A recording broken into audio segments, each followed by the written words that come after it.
listening to a podcast by and for fans of the San Francisco Giants with hosts Willie Dills, Chad King, and Ben Lee. Let's go Giants! SF Giants! Let's go Giants! SF Giants! Dedicated to the greatest team in Major League Baseball history, the San Francisco Giants. This is Torture Cast.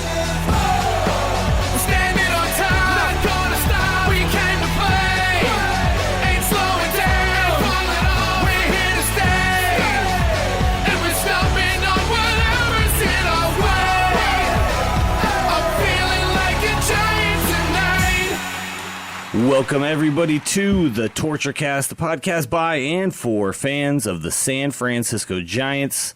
This is episode 33 on July the 3rd. Tomorrow we celebrate America, but today it's the Aaron Rowand episode. So we're going to celebrate the only two things that I can really remember that I loved about Aaron Rowand. Actually, I remember a couple walk-offs that he hit too, but saving Jonathan Sanchez's no-hitter with a great catch going to the wall in center field. And, of course, the throw he made in Game 4 of the NLCS, I think that was, against the Phillies to, I think it was he nailed the catcher, right? Sorry, Chad, welcome to the show. Chad's here with me. I'm going to have to ask you a question, so I got to introduce you now. Happy birthday, America. You don't look a day over 200. That's right. Was it Ruiz that he threw out at the plate? I'm trying to remember. I think it was a catcher. Yeah. I have to look that up. Yeah, that's. I just remember the throw itself. I just remember he threw out, and I was like, that's probably the only guy that he would have got on that throw was the slowest guy on the team. Oh, so, yeah. No, it wasn't like he was going to get a Rollins or Victor or anything. No, but still, it was a great throw and a great play, and I was at that game, and I'll always remember that. So, Aaron Rowand, we salute you with episode number 33 of Torture Cast. So, Chad, how's it going, man? It's been a long time since we've talked. Not really. It has been a while. It has been a while since we've recorded an episode. So, obviously the Giants, I remember talking, they were 7 games back a couple of episodes ago. Is that serious? Or I want to see, actually, on the date of our last episode where the Giants I think the last episode, I think there were 5 or so, give or take. But I know that not long before that, they were 7 back. I mean, since then, obviously, Kane threw his perfecto. The Giants had that epic 4-game shutout streak. I mean, a lot has happened, but I've actually dug a little to find some other interesting things that have transpired in our absence. Okay. So, but I just want to let you know that my sources are solid. Okay. So you can take this to the bank. There's no errors at all in these. So these are things that have happened in our long absence. So First of all, Brian Wilson actually returned from the DL after a long rehab. Really? He pitched an inning, and then he went back on the DL with a pulled beard. So that's unfortunate. That's a rough injury, man. So you need surgery for that. I'm pretty sure. You do. You do. A little transplant follicle there. Dave Fleming actually grew some facial hair. Really? In between. Mm-hmm. Yeah. I didn't think that was ever going to happen. Neither did his colleagues, but it sprouted. The Giants actually established 2 new minor league teams. Oh. I don't know where they are, but I know that they were just established. Bud Selig himself actually, it's really sad news. He actually passed away. And the coroner. Is it sad or is that kind of... Well, the coroner did release his official cause of death. It was too much douchebag. Yeah, that was every time. Yeah, it's going to get you every time. That's what got my father, too, by the way. Okay. Matt Cain, I thought he threw 1 perfect game. He actually threw 3, including 1. Yeah, he threw 1 with his left arm, actually. No way. So, he threw it on acid, too, right? Yeah, I mean, he's better than I ever thought. I mean, we've just been gone. I haven't really been paying attention. Santiago Casilla actually developed a legitimate batting stance. Mm-hmm. So that was kind of a development. He's trying to work his way into the lineup now that closing role doesn't seem to be suiting him so well anymore. Yeah, it doesn't. He's got another career here. So Pat Burrell, of course, is scouting for the Giants now, but he's actually had enough time to scout the, quote, talent in every major league city. So, and that takes time. But his little black book is quite a thesaurus Bible thickness now. So he's set. He's set now for the next time years. Time is what that man has at this point, right? I mean, he doesn't have to strap it on anymore. So no, not at all. So a machine follows him around, too. Bryce Harper is now actually of legal drinking age. So I know he was young before that. MLB.TV has actually lifted its blackout restrictions, believe it or not. We never thought that would happen. No. But it did. And I had 2 more children. Really? Yeah. So kids are twice as hard now. so quite a bit has happened over the last. Seriously. Okay, now never mind. It was only 23 days. But. Can you imagine, actually, though? Just imagine for a second going out drinking with Bryce Harper. I feel like every time he would finish a beer, he would like crush the can on his head. You know, that move, or break the bottle and try to start a bar fight or something. The guy's just goes all out. He's just too enthusiastic about the game of baseball. Can I just say that? I like watching him play, though, and I'm enjoying the fact that we're going to play the even though today was a rough game.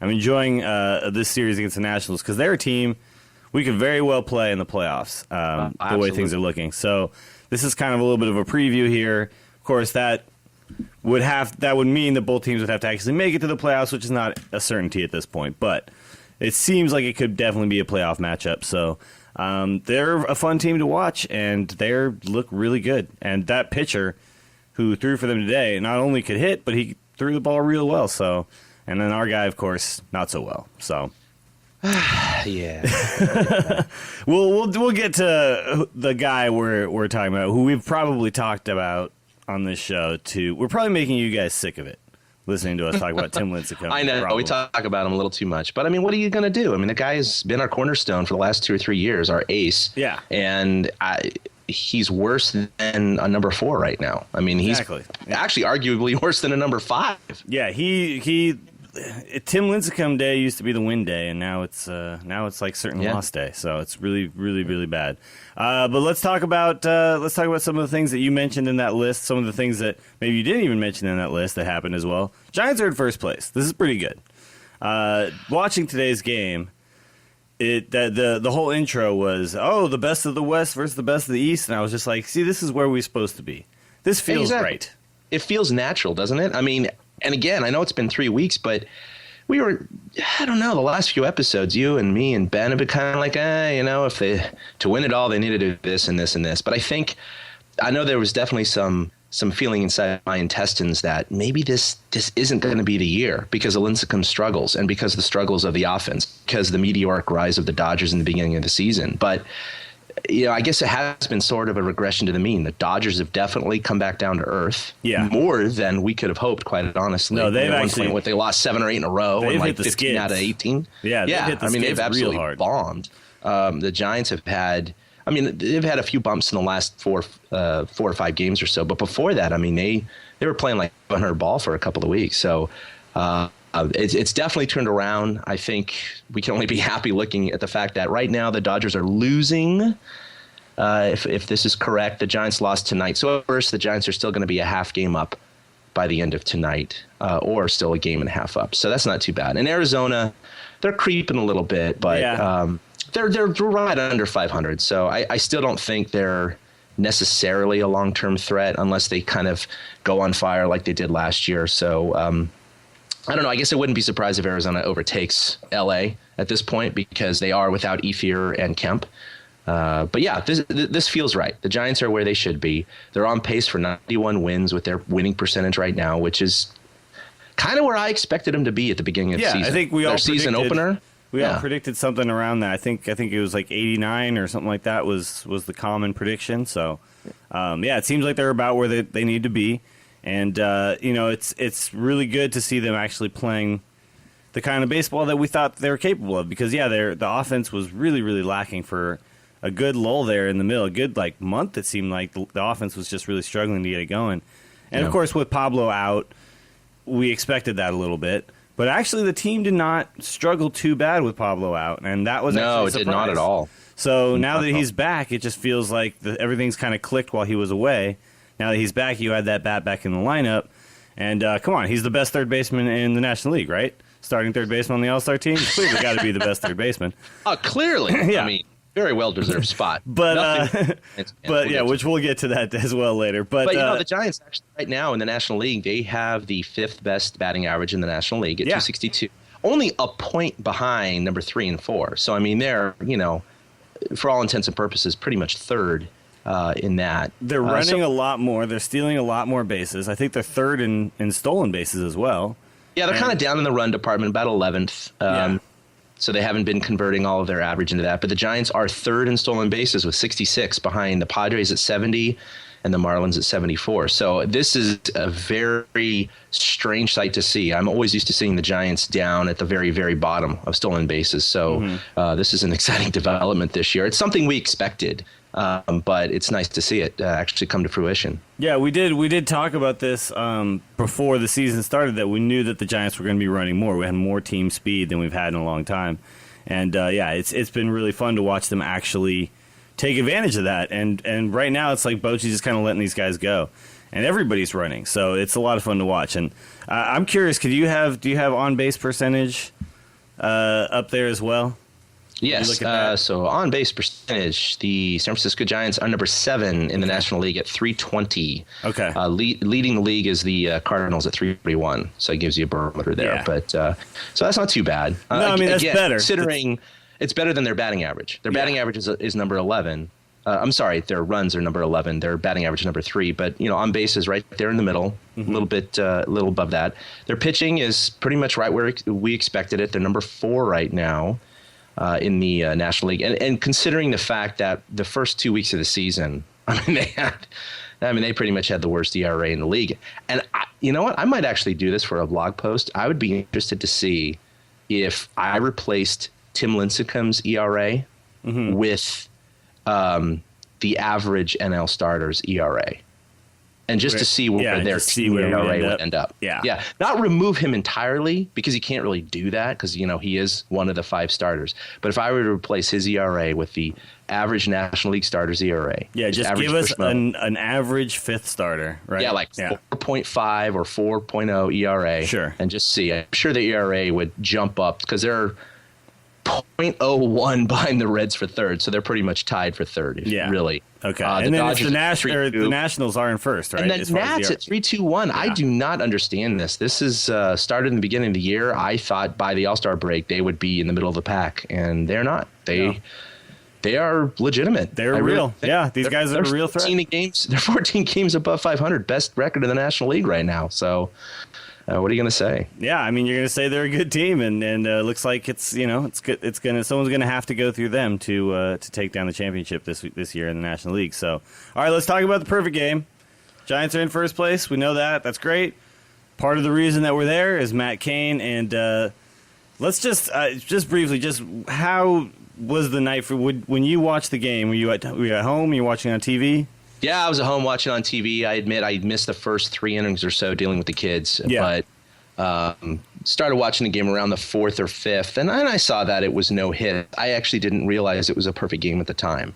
I just assumed there was a walk or something in there.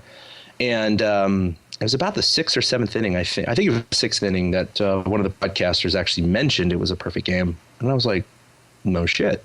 All right. Well, here we go. I got to pour myself a drink. Yeah. This is exciting. It's in the 6th inning, and of course, watching Blanco's amazing catch in right center field. And before that was Cabrera's. Yeah. I mean, that is something I think will become part of San Francisco Giants lore. If you believe in superstition or not, it's that really doesn't matter. The fact is that when that ball left the bat, everybody in the park thought that was gone. Yeah. And you saw Cabrera go all the way back to the fence, put his hand against the fence, and he was looking up, and he had the body language of a home run. And then he kind of just drifted left, and caught it right against the wall. There was some, if you believe it, magical timing with the wind, and something, everybody is convinced, pushed that ball back a few feet. Pagan said that it was over the fence and then came back. That literally the ball curled back in. Yeah, that's what Angel Pagan said, and he had the best view of that. He had the best view. He had the side view from center field. Yeah. So something. I mean, the stars aligned that night, and that's what it takes for a perfect game. Though it takes. I mean, no perfect game. This is only the 22nd one in Major League history, and I haven't broken down every single one, but I haven't heard in my lifetime of a perfect game being just with mundane, normal, routine outs. There are always at least 1 or 2 critical plays or amazing plays that save it. Always. Exactly. And yeah, I mean, I remember I was talking to somebody about this, and you helped me out on my fair weather fan piece. But I was talking to somebody, and I mentioned the perfect game, and they said, "Oh, is that when they strike out everybody?" And I was just like, okay, that's never going to happen. Would be the best perfect game ever. Yeah, I was like, first of all, that's never going to happen. And then I mentioned, no, it's just getting 27 outs. Nobody reaches base. Every single guy who comes up gets out, right? And they're like, but what about, he hit the ball. That's not perfect. And I was just like, okay, I can't even explain. Yeah, it's like talking to a child at that point. Yeah, about, algebra. You're just like, no, this is not going to work. There was also a whole thing I saw, like a big thread going on about the perfect game, and some guy was just trolling the whole thing saying, how can you give the perfect game to the pitcher when everybody else, like, shouldn't they say Brandon Crawford had a perfect game because he played shortstop? And it's like, okay, no, you don't get it. I mean, the thing is, yes, the whole team has to be perfect. Right. Because obviously, Juan Uribe makes an error, and now forevermore, Sanchez is going to have a no-hitter, not a perfect game, right? Exactly. So exactly. It is true the whole team has to be perfect. It is true that everything has to come together, and the stars have to align, and someone has to make that play, because out of 27 hitters, major league quality hitters, someone will hit a ball squarely, and that's just the way it's going to be. Like, you're not going to strike. It's them just all out. dumb luck. Yeah. I mean, it's just, you got your major league batting average is 250. So it's really hard. It's basically, I mean, obviously it takes tremendous skill. Don't get me wrong. So a pitcher needs to be hot that night. And honestly, a team probably needs to be a little bit cold that night. So there needs to be a little bit of leeway on both ends. A big portion of it really comes down to Vegas. Yeah, it comes down to odds, because obviously you have better odds when you have a hot pitcher and a cold team or whatever combination. But the reality is, I mean, it's like a hot shooter at a table. I mean, sometimes things happen in your favor, and there's no explanation for it. It's just a run of amazing chances. And it's just like you said, the chances of at least one or two guys squaring up a ball is virtually 100%. When you think of the hundreds of thousands of games in Major League Baseball, somebody will hit the ball good at some point. And there's only 22 perfect games. Yeah, exactly. I mean, you're talking of a fraction of a percent. That's way lower of a chance than just throwing like 6 snake eyes in a row or something. It's it's true, because every single time somebody hits a ground ball, it has to find a glove. It has to, and easily one of those ground balls. How many base hits do you see that are? Right. Yeah, pretty weak ground balls, and they bleed through. Pablo got a double on one today. So, yeah. I mean, it's like this is just the thing. It's all of that has to happen perfectly. Obviously, Matt Cain pitched unbelievably well that night, because he also had 14 strikeouts to go along with it. And he had 14 strikeouts. It was he tied Sandy Koufax for the most strikeouts in any perfect game. Exactly. So that just shows his dominance. And he actually went to, I think, 3 or 4 3-ball counts. Yeah. So... And he threw breaking pitches quite a bit on those 3-ball counts, and it was he was quite a gutsy. thing to watch. Yeah, yeah. He said after the game too, I never shook off Buster Posey, and I was watching that, and I remember. So I mean, I'll tell you, I did the same type of thing. I didn't start watching until about the 3rd inning, but right away when I turned it on, someone said 9 up, 9 down, or something like that. I was like, okay, so he's perfect. And I was like, if anybody can do it on this team, I do think that Matt Cain would be the guy, right? And I'm laying in bed, and I'm with my girlfriend, and she's like trying to talk to me about something. And I'm like, you know what? I can't. I was like, I'm starting to think that something's going on here. This is a perfect, like, he's got a perfect game going right now. And then she's like, was like, oh, so she started to pay attention, and then all of a sudden, it was like we were both locked in, and by the time we got to the 7th or 8th inning, that was when like the nerves really hit, Oh yeah, and every batter is just. It's amazing how much of a post-game atmosphere it was. Not only in the stadium, obviously everybody said it was extremely loud in the stadium. It was louder than the World Series. But I mean, I couldn't tell that. I could tell it was loud. But just being at home emotionally, I felt like it was the postseason. Yeah, absolutely. And we I mean, to yell every time someone makes an out on the other team, I do that during the postseason. But I'd not done that, any other time, and I was totally doing that. And I was locked in. I was noticing, like, it was this rhythm. Like Buster Posey, he's got this little bit of rhythm. He gets down in his squat, he kind of looks up at the hitter and waits to kind of see where the hitter, I guess, his eyes are, or what he's kind of his demeanor may be, or get a sense of him. And then he looks down and he throws the sign down. And every single time, Matt Cain just started his motion. There was never a moment where, it took a second. Yeah, he called time. He took his foot off the rubber. Like, none of that ever happened. Perfect. It was just boom, get it, go every single time. And it was a thing of beauty to watch that. It was just really, really fantastic to watch Matt Cain and Buster Posey work so well together. And, since then, obviously, it's like his kind of legitimacy, I guess you could say, has kind of been cemented now. And going to the All-Star game this year is going to be quite different for Matt Cain because, before he's been known as a good pitcher, but you look at his record and people who didn't ever see him pitch are going to think, well, he's not that great, because his record is still right around 500. But now you're a guy with a perfect game. You're going down in history as a guy who could do it. You know what I mean? And I think he's actually going to get a chance to pitch in the All-Star game this year because he's not going to be pitching the Sunday before, and he hasn't pitched in the previous 2 All-Star games he's made. So I think he's actually going to. He's definitely going to pitch. Yeah, he's definitely going to pitch. And I really hope he gets a chance to start. That would be great. Although I know that what's his name, Dickey got more player votes. Yeah, which, I think it's going to be Dickey, and you can't argue that really too much, especially with his age of comeback story and his statistics. I mean, they're quite honestly better than Cain. So there's not much you can say about that. Yeah, I really do hope though that Buster Posey gets to catch Matt Cain in the All-Star game. That would be really fantastic. So as long as he's the second guy to cycle in, I think Buster Posey will still be down there. And that'll be there's generally more pitchers making appearances than position players and what they're carrying 3 catchers. So I think there's a good chance. I think if Dickey starts, they usually go about 2 innings. I mean, rarely go 3. So if Buster's still in the third, I would assume at that point it's very possible that Cain would be in. So maybe they'll have an inning overlap. Yeah, that'd be nice. That would be really fun to watch. But I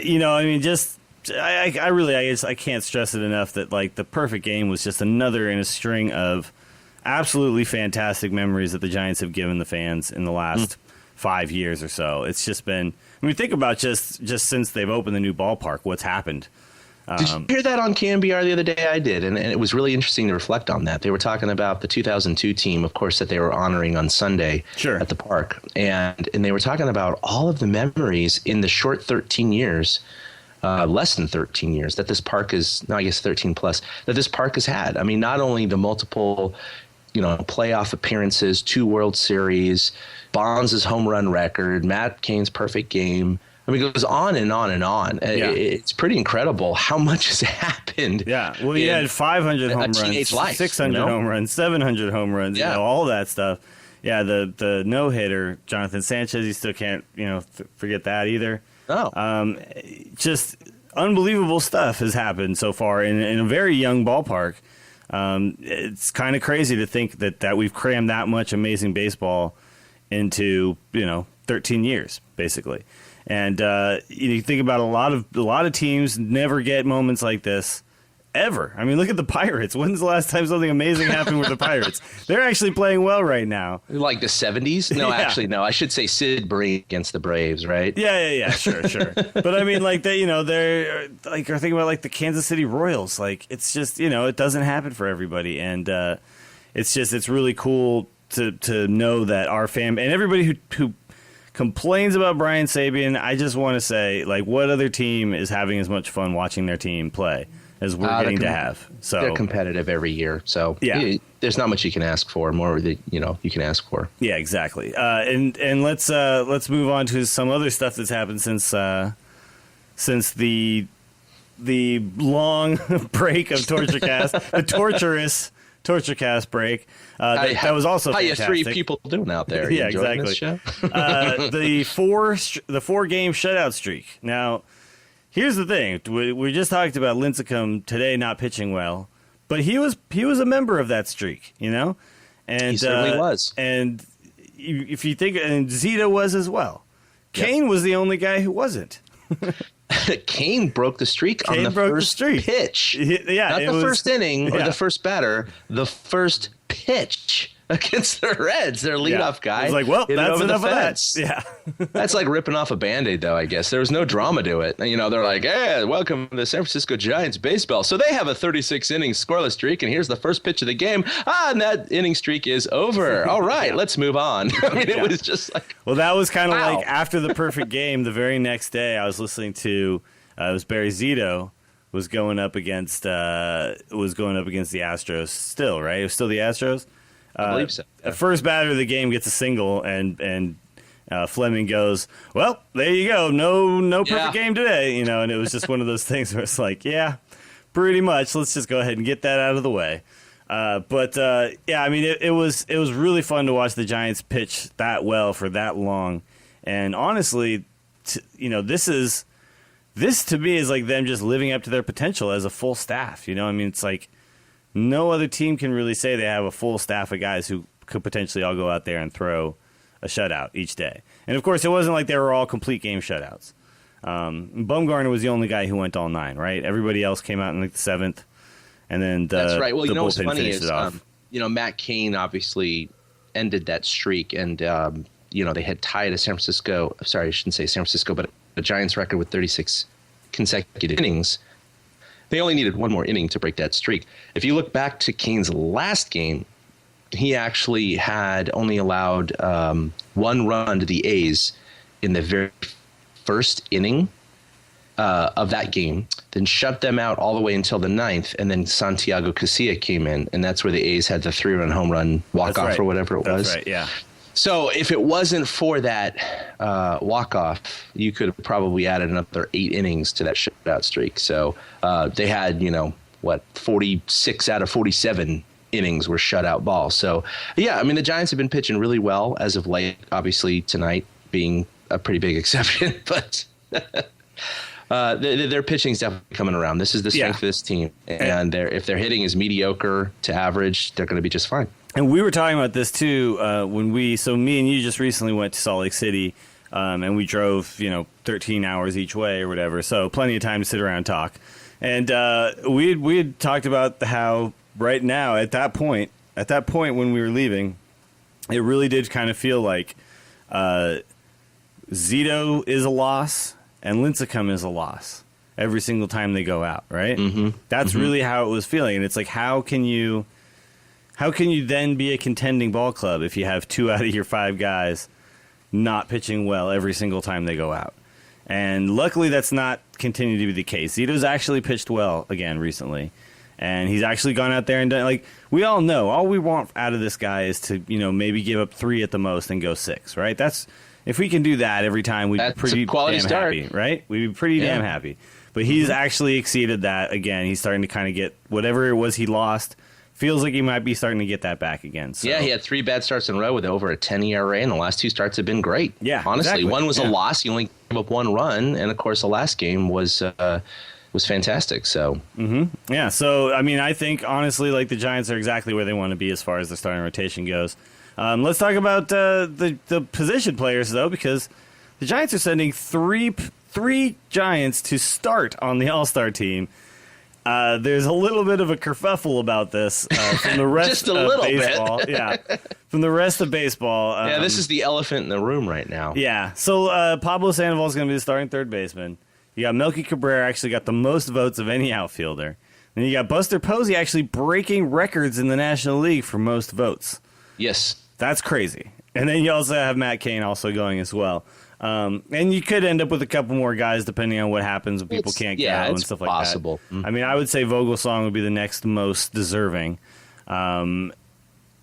He's like, what, 4th in ERA in the National League or something? So that's a 2.26 ERA. Yeah. In fact, they asked him the other day after his last start, which unfortunately was against the Reds. That was a loss, wasn't it? No. I think they won that game. No, Sorry, we won that game. Yeah.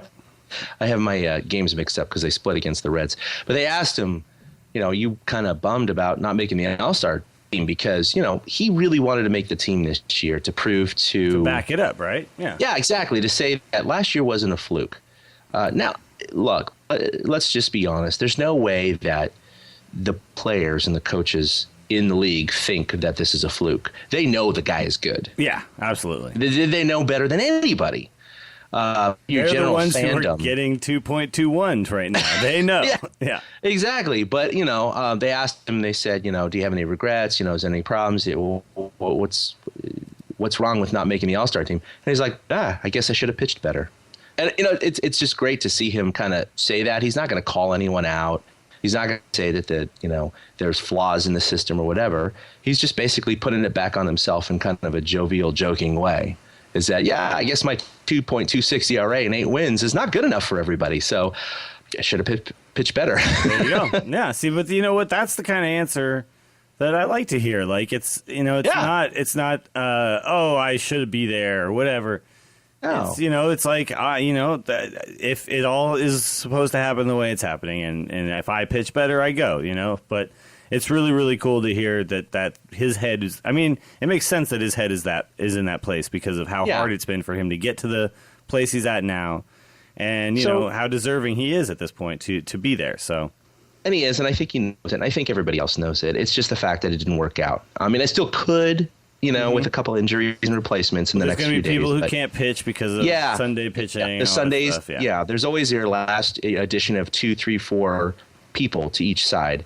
But we'll see what happens because part of that's being selected by the managers, and the Giants already have 4 players, and so sometimes they look at that and they go, the Giants already have 4, so we really don't want to take Vogie because this other team only has 1, so let's choose that person, even though he has a 3.2 ERA. But there's actually I've seen a couple of stories about there might be some people from the Giants that aren't going because Pablo Sandoval's going, right? Ryan Vogelsong might be more likely to go had Pablo Sandoval not won the starting position there. So it's an interesting chain reaction, butterfly effect, if you want to say. The Giants obviously, I think Buster Posey is absolutely deserving to go. You can argue if he was, deserving to start or not, but he was absolutely deserving to go. Oh, absolutely, okay? Yeah. Melky Cabrera absolutely deserving. Oh, totally. He's leading the majors in hits right now. So I think he's, well deserved to start, and obviously Matt Cain as well. Pablo, even if you break down all third basemen, statistically, probably didn't really have a strong argument to actually even make the team this year. Yeah.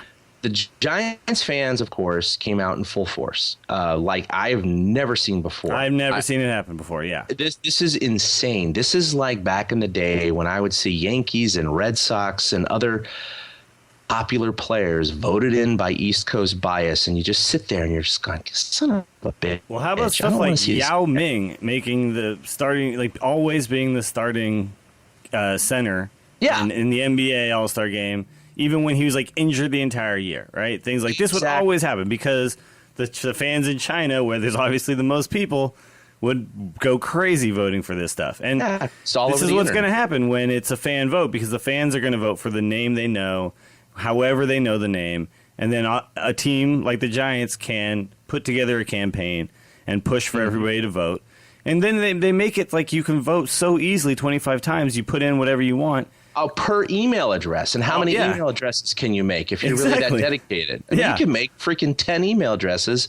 That's 250 votes right there. Yeah. So, it's pretty ridiculous. And I, as a Giants fan, I'm happy that Pablo's there, and we'll get into the reasons why in a minute. But what they've kind of explained, and I do buy into this theory a little bit. We can't prove it for sure, but every team has to have at least one representative in the All-Star game. Okay. And there's a lot of teams that are very weak out there with very weak representation. And obviously, if they ever changed that, I think there would be a lot of teams without any representation. So those spots have to be filled. Well, from the baseball community, there was pretty much a consensus that out of the San Diego Padres, the guy that should make it is Chase Headley. Okay. Yeah. Third baseman. Sure. He's having a good season. Yeah. And he's having a great season. So, once you get Pablo voted in, which Giants fans did, and of course you have David Wright, who was selected by the players, and the manager. He has to go. He has to go. He has to go. He has to. Well, that by default basically removes Chase Headley from consideration, because you need at least one Padre out there. But they already have enough third basemen. And the fact that Chipper Jones was voted in for the final vote. At least he was a candidate, and he was voted in. So they knew there was a possibility of him being the third baseman on the team. So you can't not You just can't have Chase Headley on the team. So, boom, you remove him. Who's the next person on the Padres? Houston Street, a pitcher. Yeah.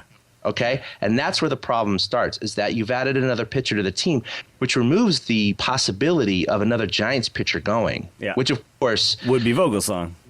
Probably Vogelsong. So there exactly. you go. Yeah, and you could make an argument for Bumgarner and Casilla as well, but I would say Vogelsong probably is the strongest argument. All three would never have made it anyway. Point being, hypothetically, if Giants fans had not come out in full force and Pablo did not make the starting team, obviously he would not have been selected as a reserve. Chase Headley probably would have, and one of the Giants pitchers probably would have. So it's interesting how these things kind of occur in this in this realm. So I mean, certainly Vogelsong isn't looking at Pablo saying, "You asshole," you took away my spot. No, I'm sure that's not happening. No, everyone's happy for Pablo. Yeah. And let's talk about 2009. I mean, if we're going to talk about it, then he definitely got snubbed in 2009. So it's interesting because I've seen a lot of people tweeting about this, both pro and against. I'm on the pro side, and I'm not saying that karma is necessarily always should be there as payback. Yeah. But at the same time, you're dealing with the same exact players. So I think it's okay in this case, because David Wright in 2009 was hitting 324, only 5 home runs, and 44 RBI. Obviously not a bad player, just like Pablo is right now. In fact, Pablo has 6 home runs right now. He has more home runs than Wright did in 2009. Yeah. He was voted in as the starter, obviously by Mets fans. And also at the time, I mean, I think, Pablo is a very young player that nobody really knows about yet. And David Wright's been around a few years and people know his name. I think at this point now, Pablo's got a cool nickname. He's the Kung Fu Panda. And the little kids, even though who are not Giants fans, and they're also Giants fans all around the country, which we see every time we're on the road. Yeah. But the little kids are going to go, I want to vote for Panda, too. So even though it's like the Giants fans themselves went crazy, like Pablo would get more votes than your other third baseman that maybe people just don't have a name recognition with, too. So being named the Kung Fu Panda, I think, also has something to do with it, and being the guy with that name recognition. Because people like Jeter get voted in regardless of the year. Regardless. You know what I mean? Yeah, and obviously he deserves it this year, but the last couple of years he hasn't, and obviously he bowed out last year, which was a big controversy. But in 2009, Pablo had his breakout season. That's absolutely his best season so far as a Major League Baseball player. Yeah, he hit 330. He was hitting 330, better than Wright. He had 15 home runs. Okay, Wright had 5. Yeah, and he had 55 RBI. Wright had 44. So he killed Wright in all 3 categories. Not only was he not voted in, which you go, okay, whatever, it's the All-Star game. This is what fans do.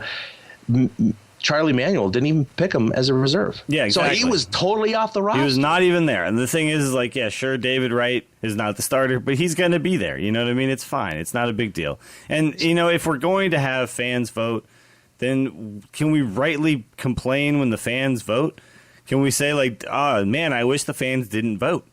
You know what I mean? It's like we were asking them to vote. You know what I mean? That's what's being asked for, and they did it. Yeah. Even though all the years that I've been bitter about certain player selections, this is the first time as a fan of the San Francisco Giants that I can actually look at this going, wow. Yeah.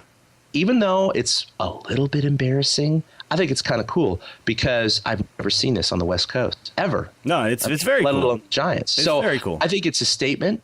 I think it's great. I think it's a little bit of karmic payback for 2009. David Wright is still on the team. People need to get over this fact. If it happens year after year after year, that's going to be something else. Something that would have been extremely embarrassing as a Giants fan is the fact that Brandon Crawford finished 250,000 votes behind Furcal for the starting shortstop. But also, even Furcal, it's like, really? Like, what about Starlin Castro? What about, you know what I mean? Like, there's a lot more deserving people than Furcal, so it's way more deserving. And of course, there's not a big uproar about that because most of the focus is on Pablo. Okay, here's the other thing too. Aubrey Huff got 1.9 million votes. Yeah, Freddie Sanchez got 2.5 million. Yeah, exactly, and he's not played a single game this year. And he finished 4th. Yeah, Aubrey Huff getting 1.9. The guy is batting under 150. Like that's crazy to me. So.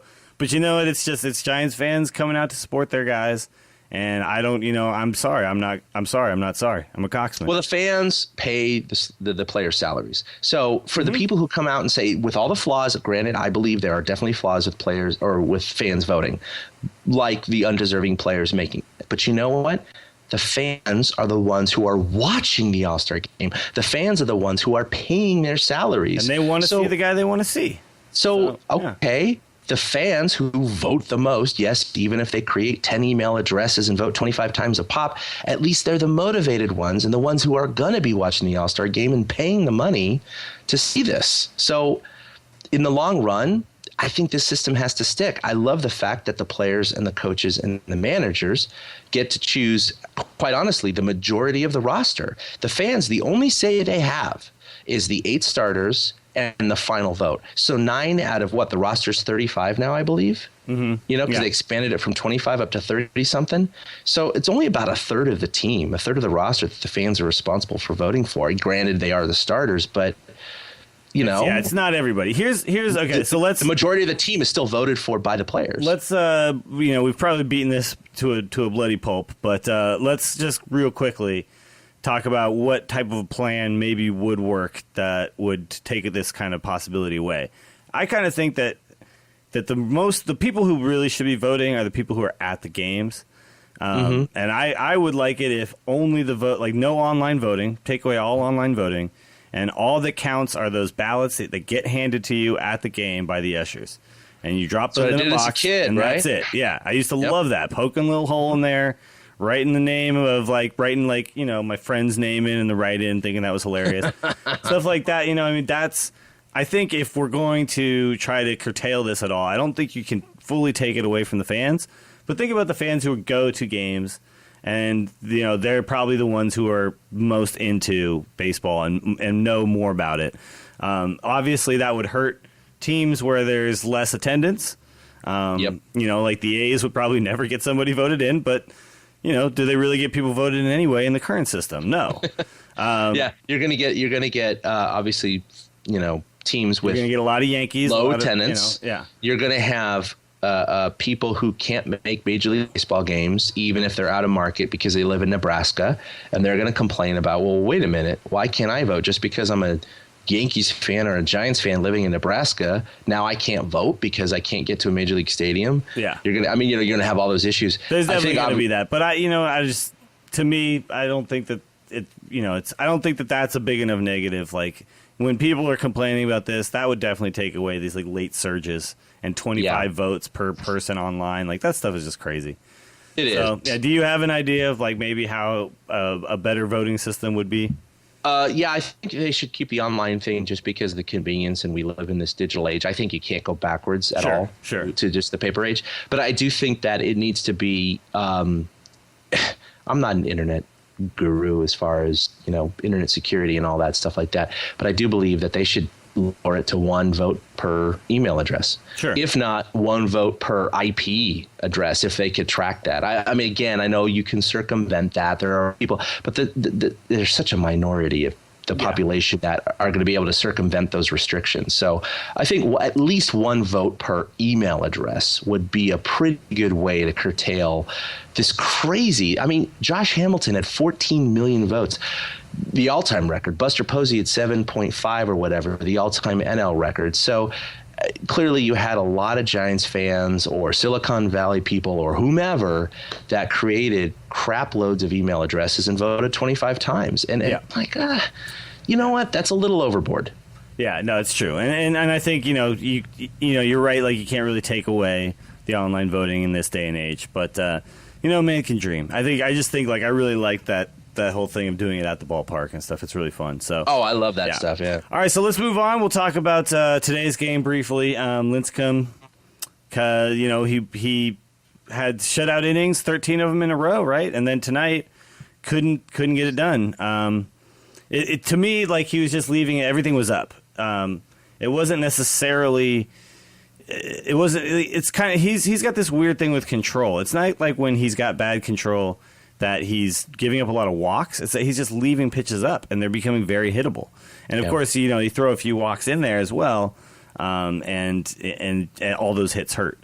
So tonight he just immediately the balls were just jumping off the bats of the Nationals, and now he's back at 6-something ERA. I mean, it's 6.08. 6.08. This is the concern. He now has 17 starts this year, 9 losses. So he averages 33 to 34 starts per year. So he's halfway through his year. The sample size is there, and it's back. Okay.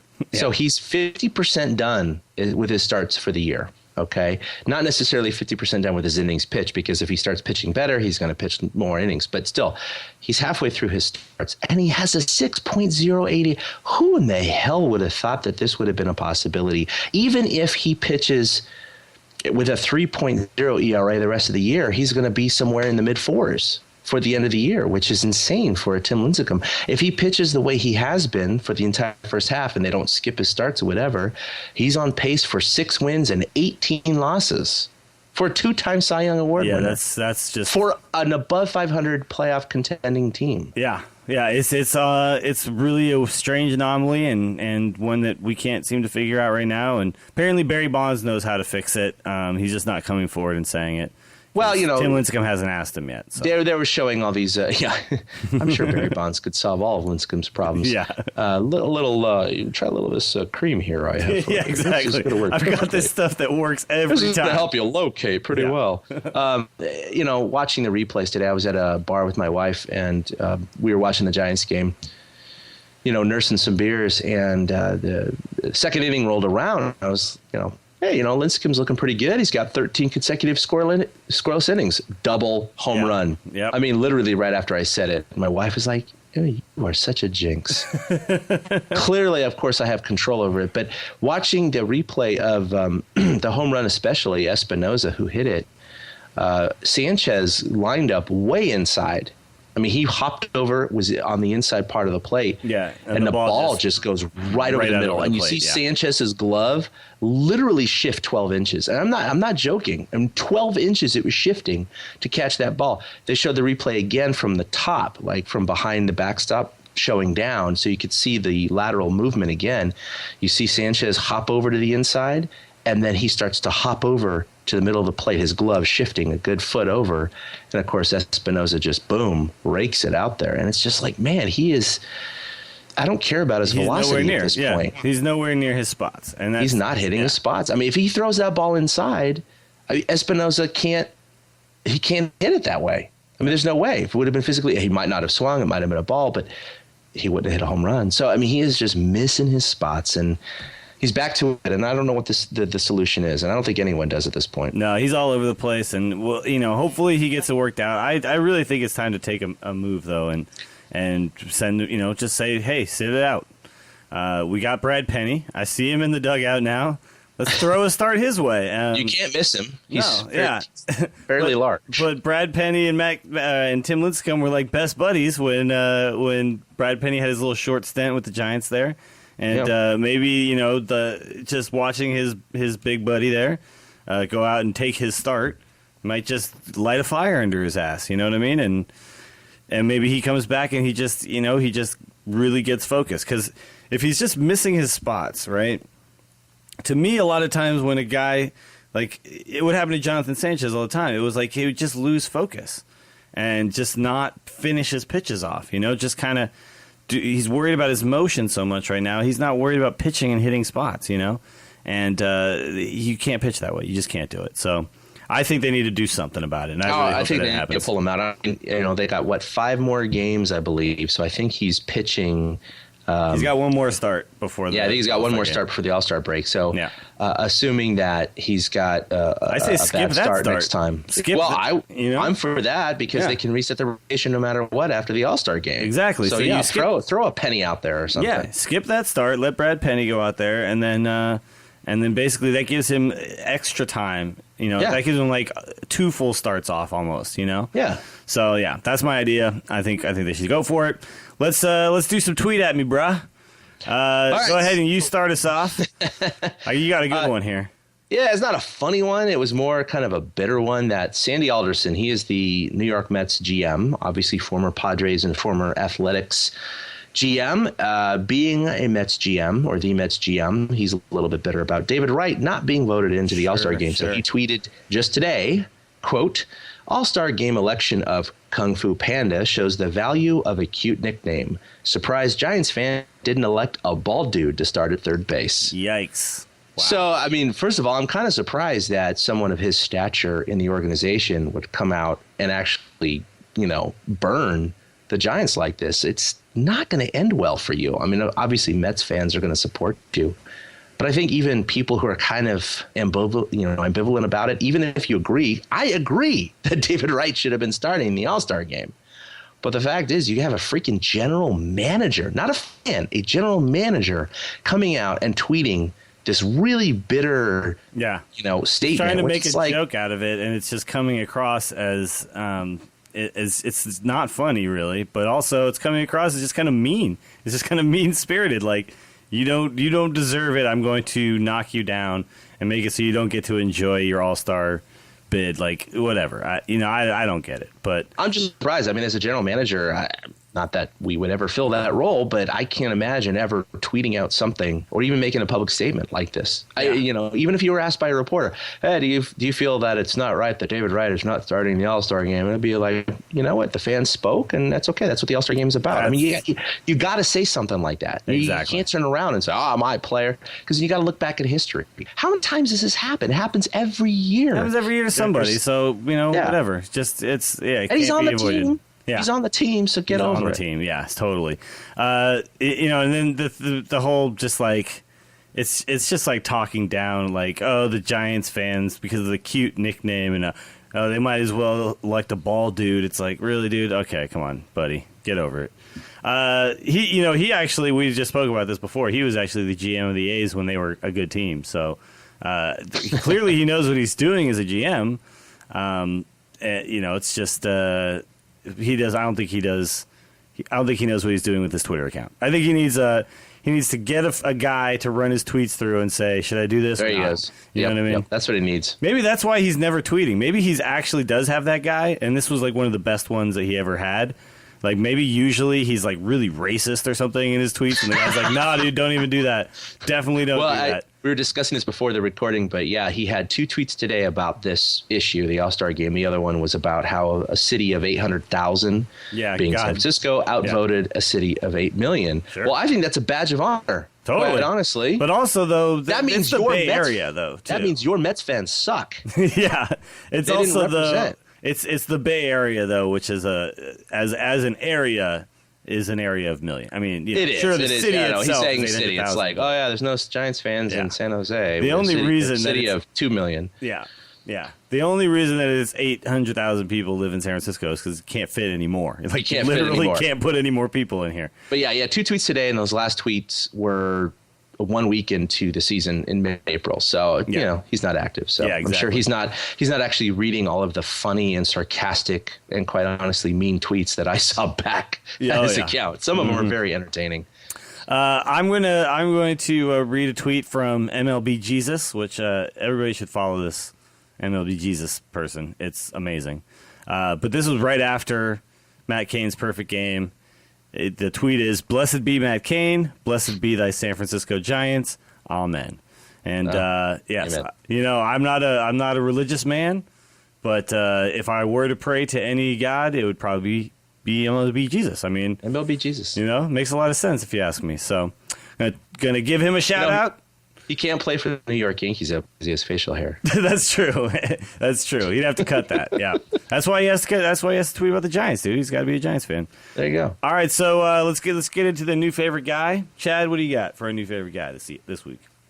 Every 3 weeks, by the way. Despite the controversy, I'm going to say Giants fans. Yeah. Because, obviously a little part of me is like, well, yeah, I do think David Wright should have started. But at the same time, I love to see the West Coast represent. This is the first time I have ever seen anything like this. No, it's amazing. In the All-Star game. This is fantastic. And I don't care about the backlash because people are starting to say, oh, Giants fans are like Red Sox fans and they're all bandwagon. Well, you know what? The park is full. We have 100-something consecutive sellouts. Yeah, it's we're not like PNC Park or Seattle or these other even new stadiums that have like 30% capacity. Which one would you rather have? Bandwagon fans that elect a non-deserving third baseman to the All-Star team, but have enough money to go out and sign guys like Matt Cain and Lincecum to long-term contracts, or go ahead and live in perpetual mediocrity? I'll take this. Thank you very much. Yeah, and I'm not going to feel sorry for it. I'm not going to apologize. My new favorite guy is an old favorite guy, but I'm just having a love affair with Matt Cain right now, and it's just fantastic. It's fantastic that the longest tenured Giant was the guy who threw the perfect game. It's fantastic that the first thing he said after his perfect game was, "My team did amazing things to make this happen." Just immediately right after, he was already like doing the right things.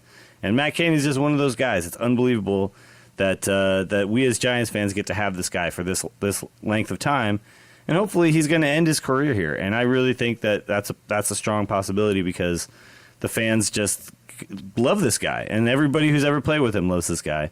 And I just couldn't have been happier for him. He was overjoyed. I mean, watching him not want to leave that field and not know what to do with himself, but just be like so excited about everything that just happened. Was just I cried. I don't know about you, but a tear came to my eye that night, and I'm always going to remember that game. And I purchased it on iTunes as well, by the way. And I was fairly verklempt that night. I've actually watched the entire thing again. Oh, that's awesome! Yeah, I haven't done that yet. If you feel like you want to see that thing again on iTunes, it's $1.99 to go buy that game. Oh, that's cool. And you can watch it on your iPhone, your iPad, whatever, your computer. And I've already done it. I've already watched the whole thing one more time, and I've thought about going in and doing making it one of those videos where I just take the actual out, each out. Yeah. And put some music to it, but I saw there's already 20 versions. I was going to say, I've seen some versions on YouTube already. Yeah. All right, so let's hate on somebody. I'm just going to go ahead and hate on Sandy Alderson right now. You already brought up why. I'm just going to say I also am going to hate on him for 1989 as well. I got a lot of reasons not to like this guy. He put together the Bash Brothers. He put together the pitching staff that featured Dave Stewart and Moore and all these guys who took us down in '89, and just don't like the guy. Just really have a problem with him. Hate you for being a good GM. Yeah, and I wish you just weren't still working in the National. Especially you come to the National League. Really, now we got to deal with your team. So next time the Mets come into town, I can guarantee you there's going to be some Sandy Alderson signs out there. Maybe somebody with some Sandy Alderson tweet signs or something like that. So let's just hate on that guy for today. And and I don't have it down here, but because we were talking about it, I'm going to bring up some 3-year-old memories, and we talked about it tonight already. But Charlie Manuel, we weren't podcasting in 2009 about this, so I'm going to go ahead and go back in time and hate on him for not selecting Pablo, despite being the number 1 statistical third baseman in the league that year. And then Victorino got in that final little thing. Victorino. So, and that was Manuel's guy. So, yeah, it was like he picked all his guys, and then the other guy he didn't pick got in based on some weird extra fan vote. You remember that? It was so bizarre how that all went down and how Pablo just did not get in. All right, so let's talk about why we'll win it all. Before we leave for today, Chad, start us off. So if they can encapsulate and recreate what they've done the last 3 or 4 weeks as far as their play, they're going to be just fine. Obviously, they're not going to have another 3 sets of 4 shutout games in a row, but maybe that would be nice. That'd be pretty cool to tie this record 3 or 4 times this year. But they've been playing exceptional ball over the last month, 650 to 700 ball. Obviously, if they do that, they're going to be just fine. And that's even with a Lincecum that only had 1 or 2 good starts in that time frame. So even if they play, their average ball, if Lincecum can turn it around, they're going to have such a dominating pitching staff. It's just after seeing him tonight, because I kind of wrote this down before the start tonight, I don't know. I don't know if he's, maybe the last 13 consecutive innings he had, maybe that was a fluke. Maybe that was a brief moment in time. He recaptured some of his stuff, but he's right back to the Lincecum that we know. In fact, there, though. The stuff is there. The stuff is there. It's the location. It's just, he's got half a year done. I mean, there's only half the year left. So assuming he doesn't figure it out right away, he's going to be in trouble. So, but again, the Giants have been being able to play good ball, even despite his poor starts and his losing record. So the Giants are in it. They're in first place. How can you say they're not in it? Exactly. They're clearly in it. Yeah. They're clearly in it. They're not even 3 games back. They clearly have the best chance to get to the postseason of anybody in the West. Yeah. They have the second best record in the National League right now. We're talking like, I don't know, they're kind of a mediocre middle of the pack team. No, they're number 2 in the National League behind the Nationals. So first place. Yeah. All right, so I'm going to say we are going to win it all because we have the best third baseman in the National League. We have the best outfielder in the National League and the best catcher. So, I mean, come on. Clearly. Yeah. Clearly, if we have 3 out of the 9 guys on the field are all the best in the National League, I don't understand how we don't win it all with that. It wouldn't make any sense to me if we don't. So, there you go. That's show number 33 in the books. I want to thank everybody for listening. Ben Lee was not here, unfortunately, but we missed him, and he'll be back, I'm sure, next week. You can follow all 3 of us on Twitter. Ben Lee, that guy who's not here, is at Fried Duck. Chad K21 is Chad, and I am at Willie Dills. You can also follow TortureCast. Collectively, we are at TortureCast. And go check out the blog at torturecast.com. I also want to encourage everybody to if you find it in your hearts, go onto iTunes, leave a positive review. If you don't think the show is good, just don't go to iTunes and don't leave any review. And if you feel like you want to help us out, we do have a PayPal donate button on our Podomatic page. I'm going to try to get that moved over to our blog page as well. We just had our very meager bills come through, and we paid up for another year. So TorchCast is going strong, guys. By the way, I don't know if you knew this. We passed 1 year in existence not that long ago. Yeah, I knew it was June of last year, I believe, right? Yeah, so like we didn't even tweet about it or anything, but we had our 1 year anniversary basically just happened. So let's give each other paper gifts. June 12th, I believe it was. June 12th. 1 year from the first episode, basically. So yeah, we did it. And now we're done. This is the last episode ever. That's it. Ending on the Aaron Rowan episode. Done. All right, so again, thank you to Chad, and for Ben, who's not here, my name is Willie Dills, and you know what? We'll see you next time. Boom! A big thank you to everybody for listening to the TortureCast, the podcast by and for fans of the San Francisco Giants. Follow us on Twitter at TortureCast. You can also like us on Facebook or check out our blog at torturecast.com. I also want to say thank you to Ashcon and Bailey for letting us use their song Feeling Like a Giant for our intro. For Ben Lee and Chad King, my name is Willie Dills saying, we'll see you next time.